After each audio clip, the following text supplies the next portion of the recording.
Chapter 6, Further Reading. King Philip decides on war. American Indians and English settlers had a complex relationship. At times, they worked together. At other times, they fought bitterly. As more English settlers arrived, they took lands on which American Indians lived. In 1675, one chief went to war to stop this. How did the English colonies in New England face this challenge? In the darkness, the people watched as the shadow of the earth slowly moved over the moon. Soon, the great glowing disk was covered completely. Today, we call such an event a lunar eclipse, but the Wampanoag people living in 1675 saw it as a sign. It was the time for war. The eclipse came at a key moment for Mitacomet, the son of Masato, and his people. Wampanoag's relation with the English settlers were badly strained. It had not always been so. For many years, the Wampanoags had watched as settlers from England moved into their homeland. They had not only tolerated the newcomers, but also assisted them. In fact, the settlement at Plymouth might never have survived without the Wampanoags' help. In 1621, Masato had made peace agreements with the leaders of Plymouth colony. His son, Metacomet, had even taken the English name of Philip. When Philip became a Wampanoag leader, he had hoped to work with settlers to protect and provide for his people. He also wanted to prevent further English settlement and to organize the local tribes. But there had been trouble. In 1662, King Philip's brother had died suddenly. King Philip believed that the English had killed him. Although Wampanoags continued to work with the English, King Philip's trust was shaken. Just a few weeks before the eclipse, the English had put 2 Wampanoag men to death after finding them guilty of murder. King Philip thought that the men were innocent, but he believed that their trial under English laws had been unfair. An angry group of Wampanoag warriors struck back. They killed 9 English settlers in a village called Swansea. King Philip and his people now faced a choice. They could seek peace with the English, or they could go to war against them.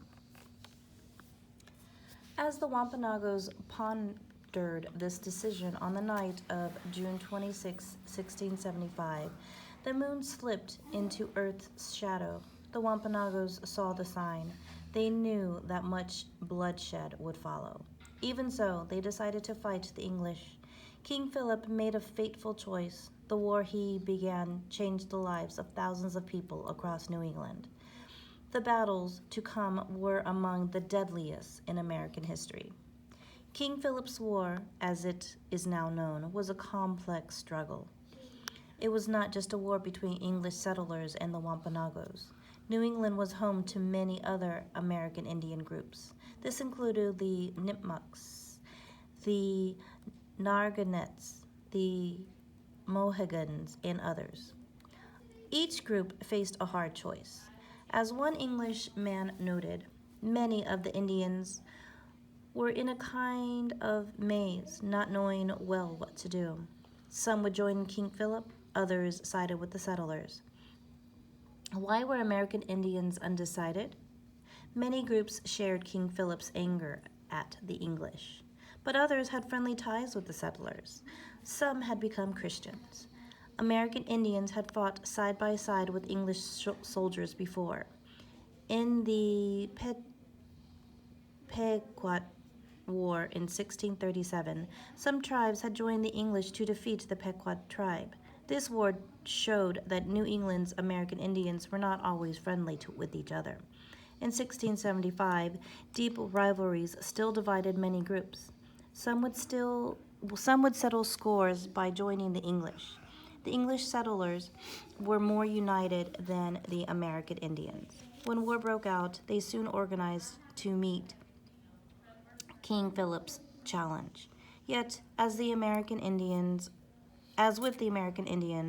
old rivalries and conflicts caused trouble. Communities blamed each other for causing the war. They argued over who would lead and supply troops. Some feared that the war would be an excuse for rival settlements to take disputed land. Such squabbles harmed English defenses. At first, the American Indians had success. They surprised the English by making hit-and-run raids. They would sneak up on a target, launch a surprise attack, and then disappear. The English had trouble adjusting to this type of warfare. They wanted to fight in the open. King Philip's forces made great gains. Now that victory seemed possible, new allies joined them. Once friendly tribes turned against the English. This made the English suspect even loyal American Indians. In one town, officials imprisoned a large group of Christian American Indians on an island in Boston Harbor. Elsewhere, officials tried to take weapons away from the American Indians. English commanders refused to use American Indian soldiers in battle.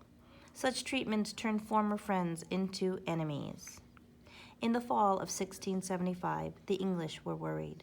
The mighty Narragansett tribe had not yet joined the war, but the English feared that the tribe might join King Philip. To stop them, the English attacked the great Narragansett settlement. The great swamp fight left hundreds of Narragansett's men and women and children dead. More than 200 English fighters were also killed or wounded. The great swamp fight was a terrible blow to the Narragansetts, but it did not stop the American Indian onslaught. Warriors still raided terrified English settlements. In the winter of 1676, villages just 10 miles from Boston came under attack. As spring approached, the English were on the verge of defeat. Many of their villages lay in ashes, but their fortunes were about to change. The English did not know that King Philip was in trouble too. After the Narragansett's defeat in the Great Swamp Fight, Philip needed more help. He took a large force to present-day New York. There he hoped to win the support of the fierce Mohawk tribe. Instead, the Mohawks attacked him. His force limped back to New England. At this time, the English made a key decision. They again made use of friendly American Indian soldiers, such as the Christians who had been held on the island. They got results. Within months, combined English and American Indian troops were winning the war. King Philip's forces were on the run. The end came for King Philip in August 1676. He got shot by an American Indian soldier who had joined with the English. By summer's end, King Philip's war was over. King Philip's war took little more than a year. Yet its effects were long-lasting. A dozen settlements had been destroyed. About 100,000 English settlers in the region, out of a total of 52,000, had died. The damage to the American Indian population was even worse. Some experts think that as many as 3,000 out of a total of 20,000 American Indians in New England died.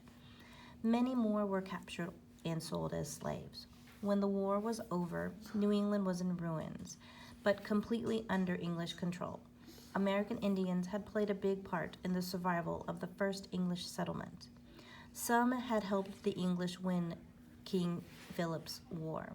But in 1676, the American Indians were largely gone from the region.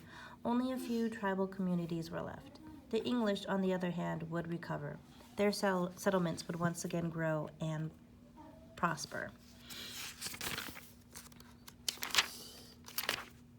The end.